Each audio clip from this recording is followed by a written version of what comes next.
กะสบัดดีและสบายดีเด้อทางฝั่งลาวฝั่งไทยทางต่างประเทศเบิดสุขุสุคนมื้อนี้กะ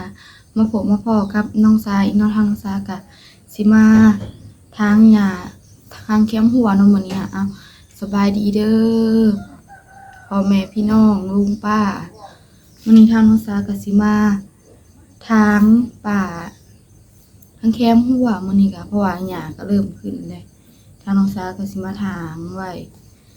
แล้วก็สิไปเฮ็ดของกินทางแล้วก็สิให้ไอ้โทเพิ่นไปเฮ็ดเวียกเนาะทางน้องสาก็สิไปทางป่าเลยเด้อเนาะน้องสาก็สิมาอนามัยทางแคมหัวพันหญ้าออกจากแคมหัวเนาะนี่เลยหญ้าแคมหัวทางน้องสาก็สิมาพันออกเด้อ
อนามัยทางนี้เนาะ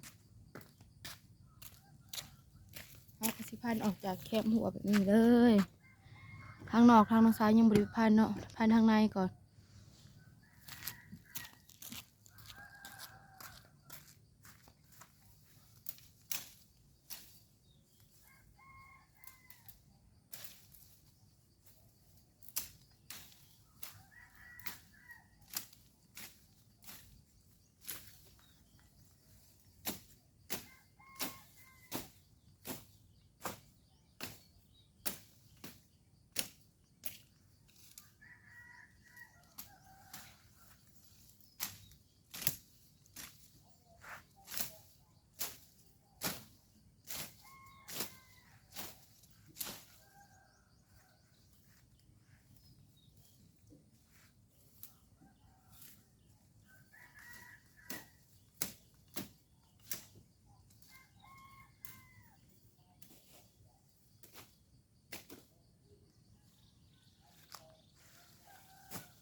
ทางน้องสาทางในก่อนแล้วทางน้องสาก็สิมาเมื่อไรทางน้องสากับไปทางนอกเนาะทางในก่อนเลย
ทางออกไปเที่ยวแล้วน้อยเอามันทางซ้ายก็สิมาทางนี้เนาะ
หมดแดงหลายเนาะในหันเนาะ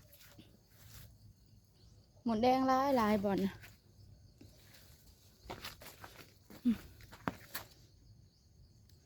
ข้างน้องสาก็สิมาบ่อนนี่เนาะบ่อนนั้นหมดแดงหลายนี่ข้างน้องสาก็สิมาทางบ่อนนี่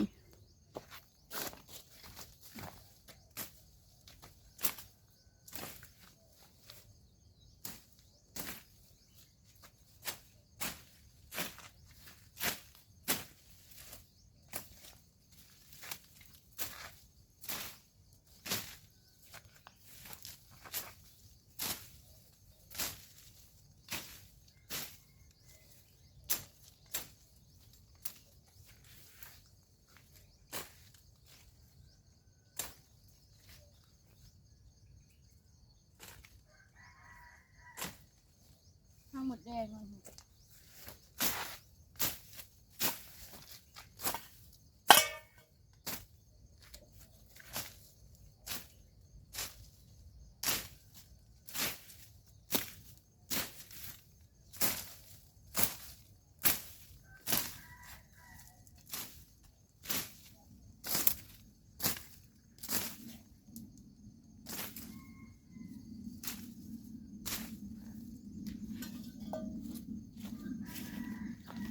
ตัดล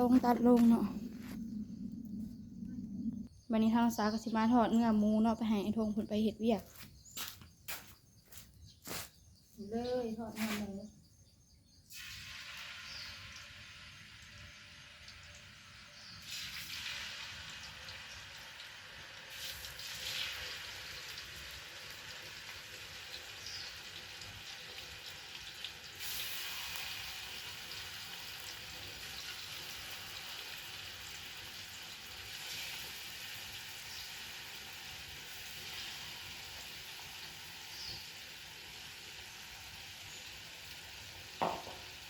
ทอดเนื้อหมูให้ทงเพิ่นไปเฮ็ดเวียกเนาะ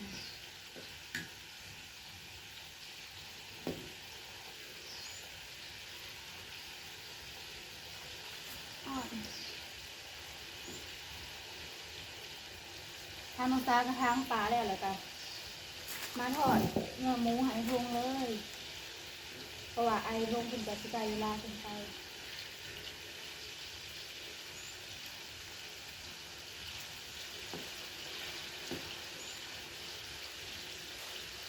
เนื้อหมูก็ซื้อมาแต่มื้อนั้นแหละพอดีเบิดเลยเนาะ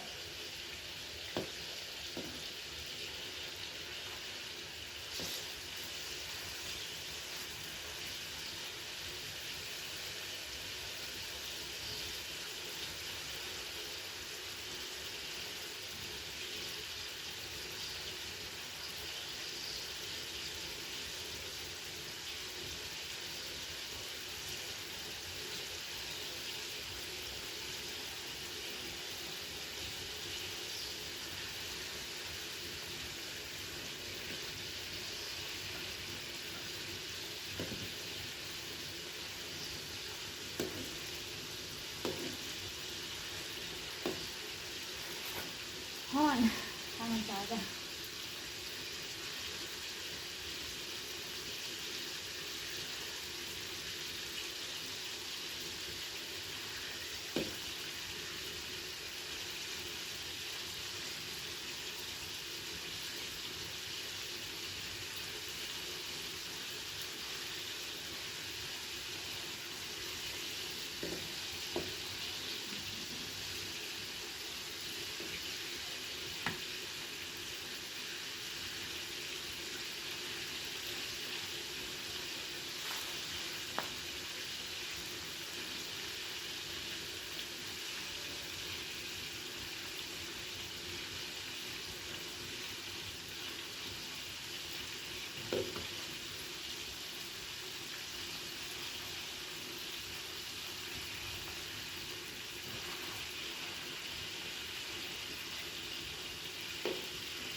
ทอดไข่ค่อยๆ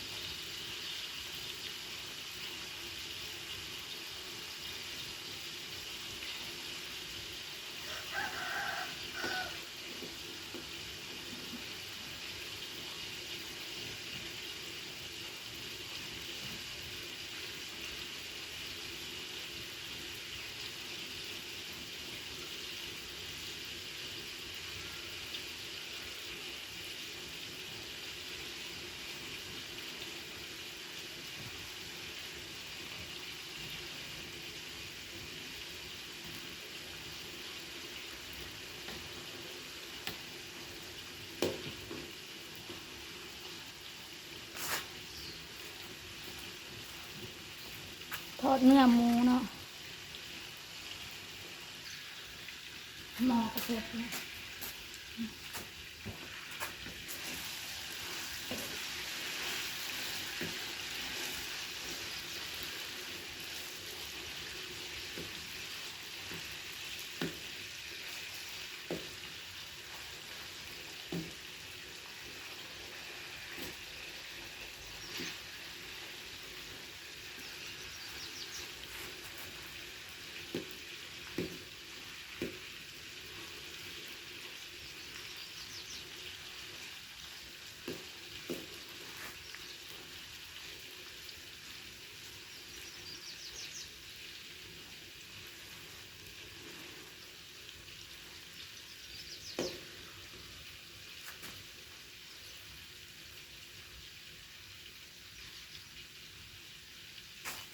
อนนี้ท่านน้องซาค่ะนั่งทอดเนื้อหมูอยู่เนาะ